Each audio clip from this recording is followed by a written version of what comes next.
Hey guys, wanted to share with you a pen today that I got, not from me, and it's a pen that I meant to show you months ago, but I couldn't because I purchased it as a gift. As a matter of fact, when my wife first saw this particular pen, I had shown it to her on Instagram, where Peyton Street Pens had posted this pen, a little short video of this particular pen.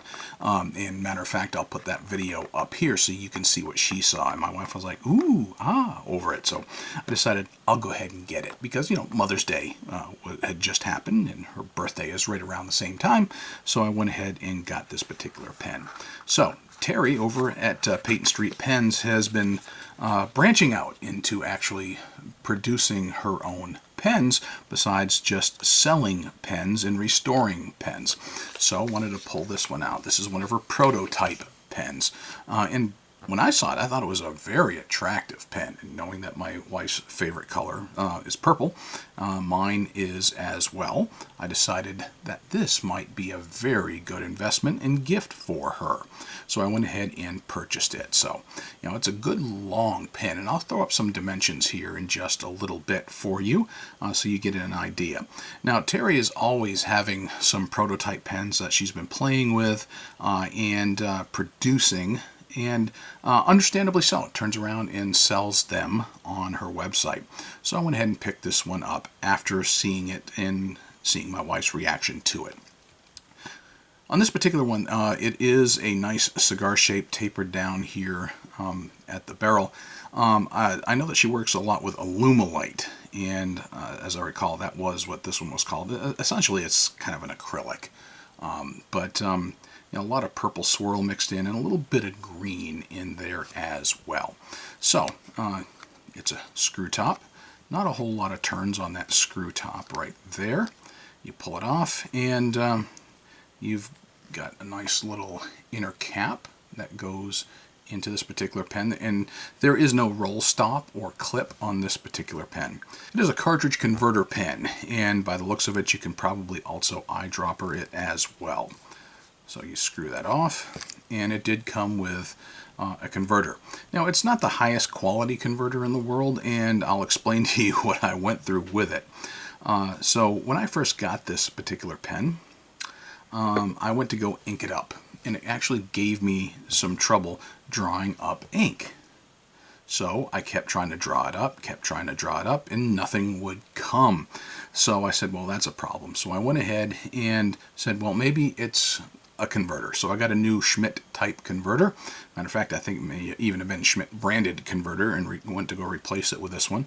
You know, this one comes right out, but you can see it's a little, see that? It's a little tight there on that fit, which is no big deal. So you pull that out, you can tell that I had some black ink in it, and I did flush that out except for that little tiny tip there. So when I put the new converter in, it literally, from the back end, pushed out the nib and the feed out of this section. And what bothered me about that, though, was it was supposed to be one of these modular deals where you unscrew that nib unit, that whole nib unit, and it literally pushed the nib and the feed right out of there. So I said, well, that's not good. Now, one of the things that I ran across with this, you go to screw it in, on this particular one, usually it would stop right there. But if you twist just a little further, it goes all through that thread, and you got to start all over, and it doesn't have an incredibly tight stop there. So there may be a little tolerance issue with the construction or the creation of this particular section. So go figure. So I figured, all right, it's definitely probably not going to be a problem with the converter.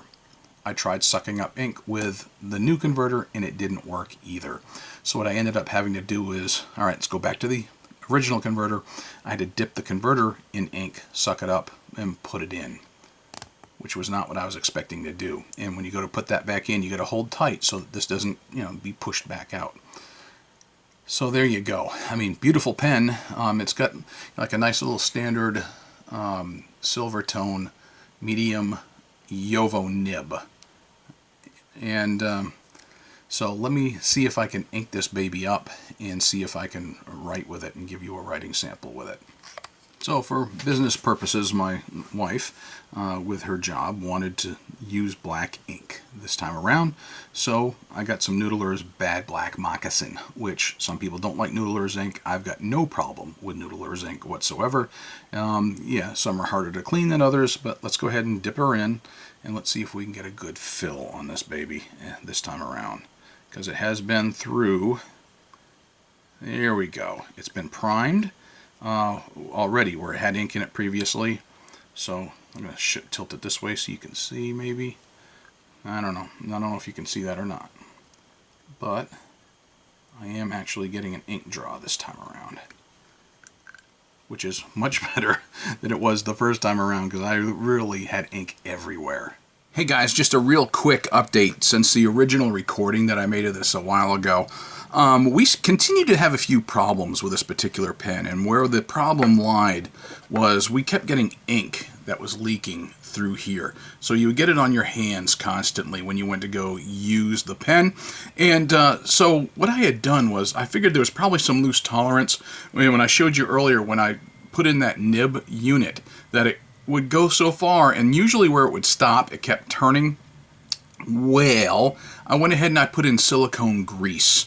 I'm not going to pull it out right now because this pen is inked. But if you remember where I had that nib unit, around the threads of that nib unit, I put a little bit of silicone grease from a little pot like this. Just put a Q-tip and just put a little bit around it, put it back in, and went to go reinstall that nib unit. But it made it even easier for it to turn past, the point of no return, so to speak. So it kept going and kept going. So I got it to the point where it should have stopped and just left it alone. But that silicone grease did form a good seal on that, so the pen no longer has been leaking through here with that nib unit. Meets that section. So that resolved that problem, so just keep that in mind as a future troubleshooting tip should you run across a loose tolerance.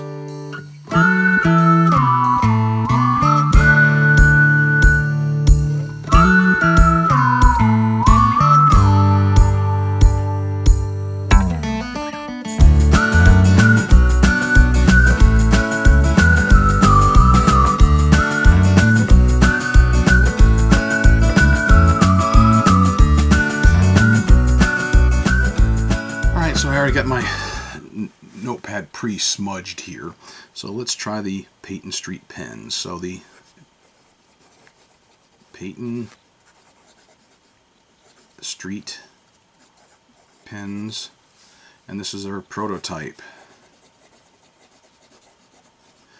Be honest with you, I don't recall there even being a name for it other than a PSP for Peyton Street pens prototype. And I'll check my emails, but I don't really recall there really being a name for it.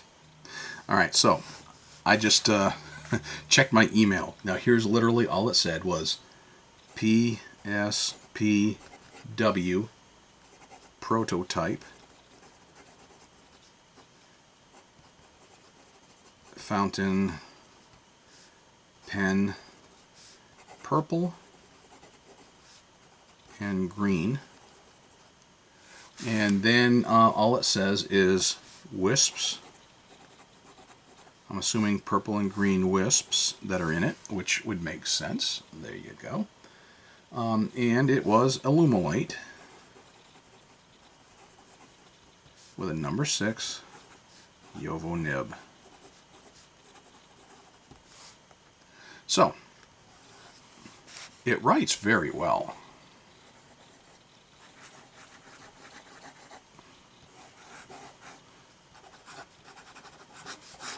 And you can hear that feedback on this particular Rhodia pad with the nib. Now, it's a medium nib, and it actually writes a little on the fine side of medium. But, you know, it's a decent, gorgeous looking pen. I absolutely adore this color. It's beautiful. Those wisps, as she puts it, of purple and green are just very attractive looking. And what I found, like I showed you here just a little bit ago, once you've had liquid, whether it be water and or ink inside the pen after the first pain in the buttocks I had of inking it up. It actually drew up ink, so it was kind of previously primed and moist and ready to be able to draw up ink. So it was mighty dry just sitting here around for a while. So it did draw up ink just fine that time around. I didn't want to use the same kind of ink that I had last time, which was a tinted ink. So I went ahead got off from that Sailor ink and went ahead to Noodlers, which I knew would be a little wetter, and it actually drew up very nicely. So there you go. This is a very nice pen. I like the size of it. I like how it feels in the hand. I like how it writes. It's fairly smooth. I just wish I had a better experience with it from the moment that I got it out of the box and went to go ahead and ink it up. But my wife absolutely adores this color. She loves it, and I'm glad if Mama's happy, then I'm happy.